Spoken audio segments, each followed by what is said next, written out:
Hello everyone, and welcome back to Revit Snippets. Great tips you can learn in just a few minutes. Let's go back to Dynamo today, and I'll show you how to create this very nice facade system with curtain panels opening and closing according to their positions, either closer or further away from our attractor curves. You can use any number of curves, by the way. And if I now, for example, delete this one, and maybe change this one a bit, make it into a different shape, like that. Maybe go into here. I can just go back to Dynamo and run the script. As you can see there, it has updated very nicely. If I want to add another attractor curve, I can do so very easily as well. I can just draw a new one from here. Maybe going across there. And when I go back to Dynamo, flip the switch, run it again, everything will update nicely. You can download this script from the video description. Just follow the link there. Or if you have some time, I can show you now how to do this from scratch. By the way, this video is brought to you by CAD File Explorer, the easiest way in Revit to see, manage, and clean up AutoCAD files. Get your free copy today by following the link in this video description. Okay, let's begin the lesson now. I have in here just a very simple curtain wall. If I select it now and go to Properties, you can see the grid is every 1 meter vertically and then every 4 meters horizontally. Firstly, we need to make the curtain panel family so we can use for this system. Let's go to File, New, Family, and then go for this template called Metric Curtain Wall Panel. In here, switch to the exterior view. And then we need to create a new reference plane here. How about going like this? And I will put in here 1 dimension. So, if from this plane to this plane, we will have the overall width of the panel. The distance between these two will be where the opening can be. So on the other side, we should have a solid panel. I can go to Create, Extrusion, and just draw a rectangle like this. Make sure to lock all the edges to our reference planes. Click Finish. And if I go to 3D now, that's a panel there. I can adjust the thickness by going to here and set that to be panel thickness. Press OK. You can go for a material parameter as well. Let's call this one solid part. And the other one, you guessed it, will be the glazing part. So let's make an extrusion for that as well. Go to Extrusion. And with this one, I can try to pick lines with the locking option enabled. Do it 4 times and then trim it to make just a rectangle. Click Finish again. And for this one, I guess we can make it a bit thinner. How about 30 mil there? And just call this glazing thickness, just like that. The material, we can try to change it now, but the easier way is to set the subcategory to glass. And now that has already the color and the transparency. With this one, the subcategory could be panel. And there you have it. Next step, we need to make this panel parametric. So for the glass section, I can control its width using this parameter here. Let's call this one Glazing Width. And this one should be instance because it's going to vary across different panels. Alright, let's try to flex it now. If I go to Family Types and make it a bigger value here, you can see it's working. Let's now save this family. And I can just simply call it panel 1 for now. Alright, it's time now to load this into the project. And now I can go to here, edit type, and set this curtain wall's default panel type to be panel 1. Just like this. As you can see there, the panels don't look right, but that's only because our glazing width is a bit big. If I now select one panel like this, and then get all the instances in the view, I can now change the glazing width parameter to something smaller, like 500 mil. And now they came out just a bit better. Okay, let's save this project as well. And then go to the plan view. The next step is to draw our Extractor curve. So let's put in here a new reference plane. From here to here. Just running along the exterior face of this curtain system. I can now call this one Attractor plane. And then go to the south elevation, which is this one there. Maybe hide the level for now. And I can just now begin to draw a model line. So click on model line. And now we can set the work plane to be a tractor plane. Next step, I can just draw a spline like this. Let's go this way, up to there, and then come down to here. If I go to 3D, you can see it's there. Well, actually on the other side, but we get the idea. With this one, I can actually give it a new light style because I don't want to analyze in Dynamo later on any light styles that people use in other views or sections of the model. So let's go to Object Styles now. Actually, let's go to Settings and then Light Styles. Let's make a new one. I'll call this one Attractor. And it will be a subset of lines. Instead, I can now change the color to red. Now with this one selected, let's change it to use that type. And the color has changed just like we need. We can now save the model and then open Dynamo. Here we go. Let's make a new definition now. Alright, let's define some inputs. Firstly, I can right click here, type in string. And we need to define the parameter that will control the width of our glazing. That will be this parameter here, glazing width. So let's just type the same name into here.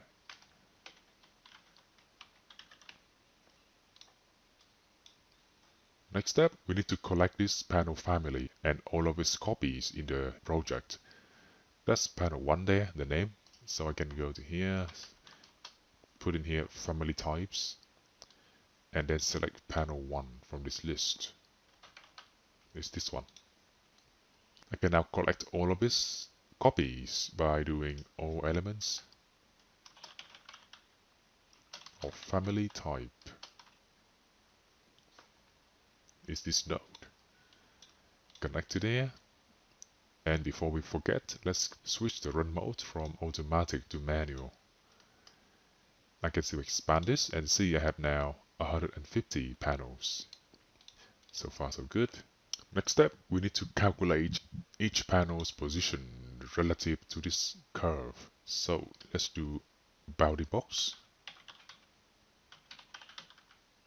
This will give us for each panel a box that is just big enough to fit the panel inside.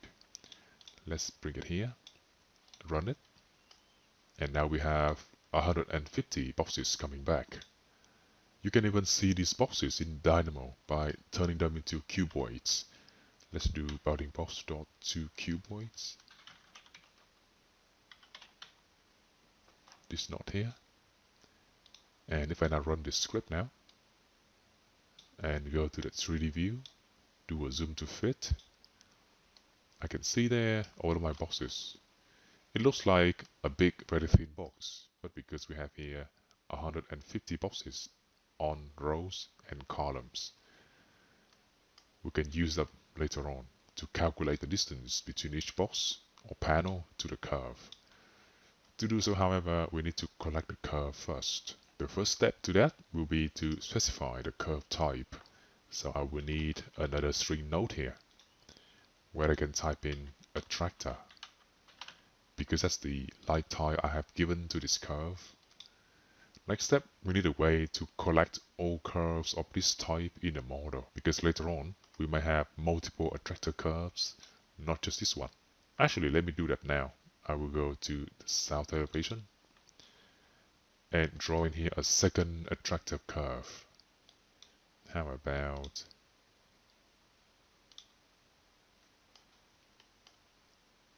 something like this?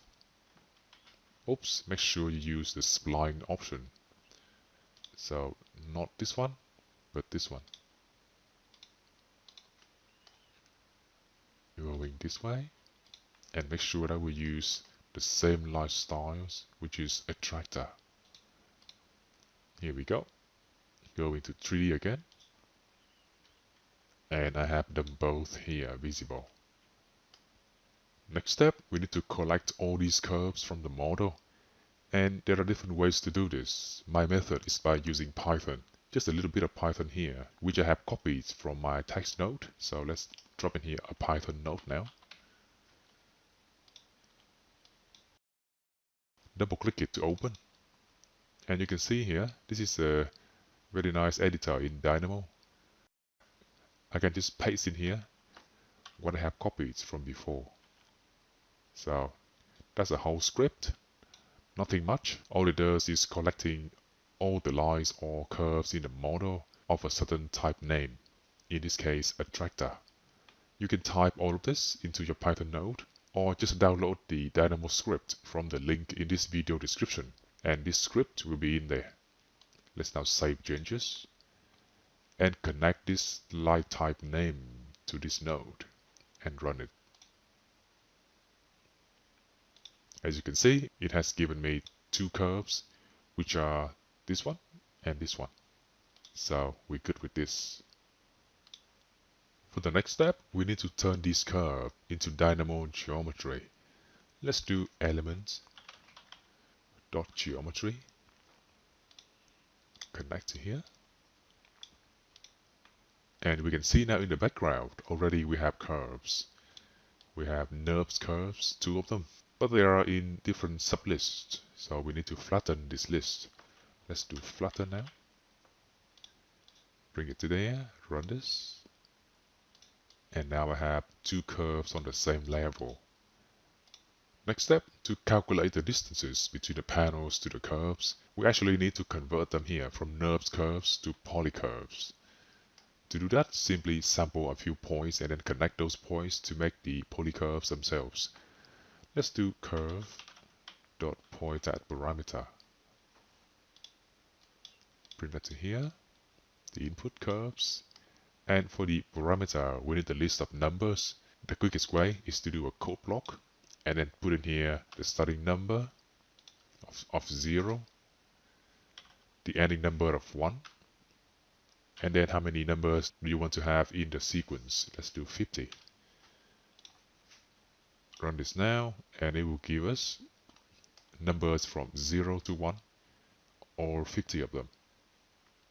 If I connect this to here now, it will give me points along these curves. If I now expand this, we're just getting 2 points because of lacing. To get more points, I need to right click here, choose lacing, and select cross product. Run this again, and now we have many points. To be exact, you have 50 points on this curve and 50 more on there, so you have 100 points in total. That's good for now. It's time to calculate the distance. Let's do distance 2. So this node will calculate the distance between these cuboids and our polycurve. Actually, we forgot to create the polycurve. Let's do that now. So poly curve by points. I can simply use these points there and press run. That has given me 2 polycurves just like that. Now these curves, I can use them in this distance calculation node and press run here. expand this. Again, the lacing is wrong, so we need to right click there, choose lacing and do cross product. Run this again, and you should have 100 distances coming back. Actually, you have 300 distances, because for each cuboid, you will get two values. One is the distance between the cuboid to the first curve, so the first items in each list, and then the second item is the distance between the cuboid to the second curve. That's good to go. Moving on, between these two values for each panel, we just want to get the smaller one, because that smaller one will be the value defining how big or how small the glazing width should be for the panel. We can now just do that by using minimum. Plug this there. And all it does is this. It will compare all the values in each list, in this case only two values per list, and then get us the minimum value of the two. As you can see there, you have 6 meters and then 484. The min value is this, so that's what's showing there. And the rest has been done the same for only 150 panels. We now need to turn this list of distances to a list of opening widths for the panels. So we can do Remap Range for this. So all it does is this. It will take a list of numbers, which is what we have here. All distances like that. I can just bring it here as numbers. And then here, we need to map these numbers into a new range, min numbers to max numbers. The min numbers we can define now. Depending on the model, this is where you can use real dimensions. Just like before, if you remember when I go to this curtain panel or curtain wall, the spacing between vertical grid is 1 meter. So I can now define by right-clicking here, choose number. I can say the minimum opening width should be 200. So even if a panel is very far away from any of those curves, the glazing section should be at least 200 millimeters wide. On the opposite direction, let's copy this node there. I want the maximum glazing width to be somewhere around 800. This will be my new max. Press run now. And you can see the list has changed. We have now values from the min all the way to the max. And that's good to use. Next step, let's do element.setParameter by name. The value to be set will be the numbers coming out from this list. Let's bring them to here. The parameter name we have defined at the beginning is glazing width, so I will connect that to here. And then finally, the elements to be edited by the script will be our panel. So all of them here, I can just connect them to this final input port. Let's save it and run it. Here we go. If I now go to the front view, you can see there things have gotten interesting. But it seems to be going in the wrong direction, because here I have panels closer to the curves that are actually more solid, and those further away, they are transparent. In this case, however, I really want to do it the other way. I want the transparent panels to be closer to the curves, and we can simply do that by swapping the min and the max. So this one goes here, this one goes there. Save it and run the script again. Here we go. Just like I want them to be, I have now more transparent panel closer to the curves and solid panels when they are further away. Anyway, it looks a bit more transparent than I wanted, so let's try this. Let's reduce the max opening width from 800 to maybe 600. And run this again. Looking better now. I also want the solid ones to be more solid, so how about we decrease this to 100 mil. There we go. Let's now fine-tune them in Revit. Before going there, I don't want to see these Dynamo preview lines and points anymore.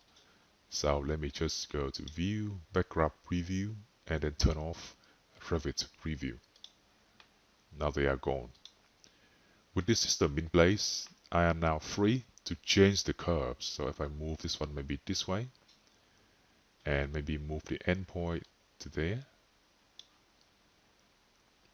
I can just now rerun the script, and the panels should update themselves accordingly. Just like this. I can even delete this other curve here and press run again. Here we go. Now, because these are typical Revit curtain walls, there's nothing stopping you from putting into the system more details such as curtain wall mullion. If I now just put them in here, they should still behave as expected. Here we go. So if that's something you want to do, feel free to do so. Well, before we complete, there's something else I want to show you. If you look at the system now, I just make the wall a bit longer. As you can see, the effect is there, but not so dramatic. This is because the opening reduction doesn't have a cutoff point. So even this panel here, for example, very far away from either curves, it still has a considerable opening amount. We want these to be even more solid. So let's change the Dynamo script a little. If I now go to here, I can introduce another input port for number. Let's call this one max distance. If a panel's distance to any of those curves is more than this value, how about we set this to 5 meters? Then we want it to have the minimum opening amount. Let's do that. Let's go to here, go to the list of distances, and put in here a more than comparison node. We want to compare this list of items or distances to this maximum value. Let me freeze this node just for a moment so it won't run and waste our time. You will go into here and see that's the list of trues and falses.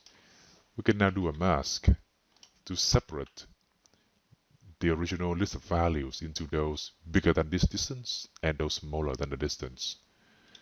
So I can now use that value there, put a mask in here, run this, and it should give me two different lists. Actually, we need to use a different list of inputs. So the distance is actually there. We need to get that from that step. And the values to compare to the max distance should be the same ones. Run this now. And you will see you have now from the mask or filter two different output lists. One is those values bigger than the max distance, all of these. And the other list for anything smaller than the max distance. Let me Control C, Control V this node there. The mask will be the same because we want these comparisons to be the same for this second filter. But instead of filtering values from this list of distances, I want to filter the panels themselves. So let's plug it to here and run this. It's now giving me two different lists of panels. One are those further away from the curves, and the second list for panels that are within the 5 meters distance from any curves. It is time to set the glazing width values again. So these three nodes here, along with this one, should only be used on the panels closer to the curves. In this case, the elements, I can use panels coming out from the out list. And the distance value to remap, we can use these values here instead of the whole list. For panels that are more than 5 meters away from any curve, I can do the same element set parameter value node there. So copy it and paste it up here. So for these panels here, I can just give them the same value because I want to close them. Let's now do another number input here, and maybe try the minimum value of 100. Well, actually, I can just use this node here. It's the same value. So no need for this one. Let's now run the script one more time and see if it improves anything. Run this now. Here we go. Now there's a much more controlled set of panels. Even though it's a bit patchy here and there, so maybe I need to change this maximum value a little. How about we try 10 meters? Save and rerun. Here we go, much better now. If you run this a few times like I have done just now and the result is still patchy, you can try to select one panel now, get all of its copies, and set the value to be the initial value of minimum 100 mil. Close the Dynamo script down, save it of course, open it back, and run it. And it should update nicely. Also, there could be a bug with Dynamo. Sometimes you change one of the curves here to a different shape, but when you run it, Dynamo may not pick up the latest shape of the curves. In that case, you can go to this Python node here that I used to collect those curves, and just put in here a new Boolean node and plug the Boolean to input 1. Let's try out first. Let's run the script now. So in this case, it actually updates properly, but if it doesn't, then you can just flip this from true to false or from false to true, whichever way you need to change this node. And then when that's done, you can rerun the script. It should then see the updated curves properly. Just like that. And as you can see, because I changed the max distance down to 5 meters, now you have a lot more actual solid panels in the system. Alright, if you want to download this Dynamo script, simply go down to this video description and follow the link there. Also, if you enjoy this lesson and want more like this coming every single week, make sure to subscribe to this channel. For now, have a good day and I'll see you in the next lesson.